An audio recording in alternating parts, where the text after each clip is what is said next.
আসসালামু আলাইকুম প্রিয় দর্শক, সবাই কেমন আছেন? আশা করি ভালো আছেন। আর সবসময় ভালো থাকতা এই দোয়াটাই করি আমরা সবসময়। আমরা যারা প্রবাসী আছি, আমরা যারা দেশের বাইরে আছি, আসলে সবসময় দেশের লাগি একটা টান, একটা আবেগ, একটা অনুভূতি, ভালোবাসা অন্যরকম কাজ করে। এটা যারা প্রবাসী আছে এরা একমাত্র বুঝাইতে পারো। তাছাড়া তো আমরা লাগি দোয়া করবা ইনশাল্লাহ, আমরা ভালো আছি যেন সবসময় ভালো থাকতাম পারি।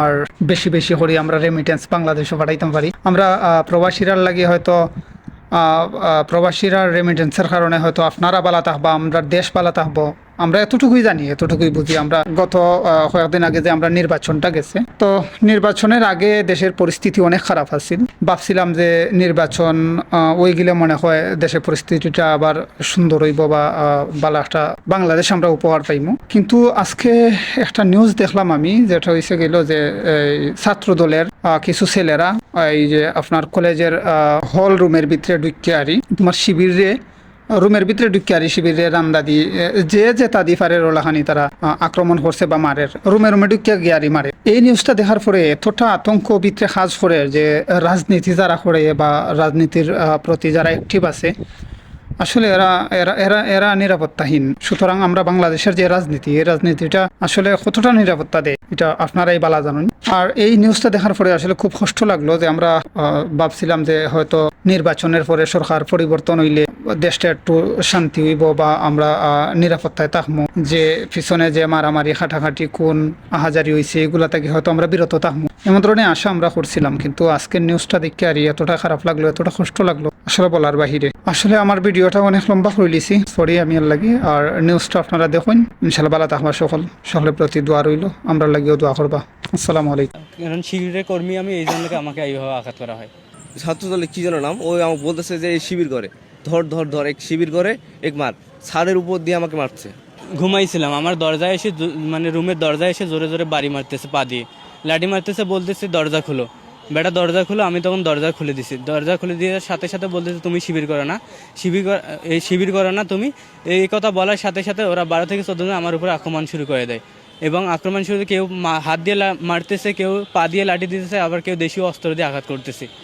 তখন আমি তো পড়ে গেছি, পড়া অবস্থায় কেউ পিছনে মারি দিতেছে, মাথায় সবচেয়ে বেশি বাড়ি দেওয়ার চেষ্টা করছে। আমি হাত দিয়ে মাথা ঢাকে ধরছি, আমার হাতে দেখেন কি অবস্থা করে দিচ্ছে। এবং দেশীয় অস্ত্র দিয়ে ব্যবহার করছে, যাতে পিছন দিক দিয়ে আঘাত করছে, যাতে মানে কাটা না যায়, এই কারণে পিছন দিয়ে তারা পরে খাওয়া দাওয়া শেষ করে হলের দিকে আসতেছিল আমাদের কিছু ভাই। আসার পরে তাদেরকে ছাত্রদলের ফোন বলে তোরা কেমন আছিস, তারপর বিভিন্ন ধরনের তর্ক বিতর্কে তাদের সাথে দুইটা থাপড় মারার কারণে মারে। তারপরে আমাদের আরও দুটো ভাই ছিল, বলতেছে যে ভাই আমরা যখন হলে, আমরা তখন 12:30টার সময় আমরা এখন ঘুমাবো। এখন আমাদের এক ভাই এসে বলতেছে আমাদের দুইটা ভাইকে আটকে রাখছে গেটের মধ্যে, এখন ভাইকে জানি। পরে আমাদের রুমমেট আমরা 2-4 জন ছিলাম, যে ভাই চলেন তো আমাদের কোন ভাইকে আটকে রাখছে আমরা একটু দেখে আসি। তাদের সাথে ছাত্রদলের মেহেদির মেহেদির গ্রুপ আটকে রাখছে। পরে গেলাম, যাওয়ার পর বললাম যে ভাই আটকে রাখছেন কেন। তাদের সাথে শুধু বলা দেরি, তারা 20 থেকে 25 জন ছিল, আমাদের যে 4-5 জন ছিলাম আমরা গুরুত্ব হচ্ছে, আমাদের উপর আক্রমণ করা শুরু করে দিল। পরে এই আক্রমণের কারণে যে চিল্লাচিল্লি হয়েছে, পরে হল থেকে আমাদের 20-25 জন ভাই আসার পর আমাদেরকে ওখান থেকে ওরাও আহত হয়, তারপর আমাদেরকে রুমে নিয়ে যায়। আহত হওয়ার পর আমাদেরকে বিভিন্নভাবে সেফটি দেয়। তারপরে আরও দেখি ওদের আরও 50 থেকে 100 জনের মতো আহত শুরু হয়। এইদিকে আমাদের ভাইরাও আসে আমাদেরকে। পরে প্রশাসন কিছুক্ষণ পরে আমার স্যার আসে, যিনি আমাদের হলের দায়িত্বে আছে, ওই স্যার আসে আমাকে বলতেছে যে তোমার ভয় নাই, আসো আমি তোমাকে মেডিকেলে ভর্তি করে দিচ্ছি। যখন আমি গেটের দিকে রওনা দিলাম, গেটে আসার সময় বলতেছে ছাত্রদলে কি যেন নাম, ওই আমাকে বলতেছে যে এই শিবির করে ধর ধর ধর, এক শিবির করে এক মার, ছাদের উপর দিয়ে আমাকে মারছে।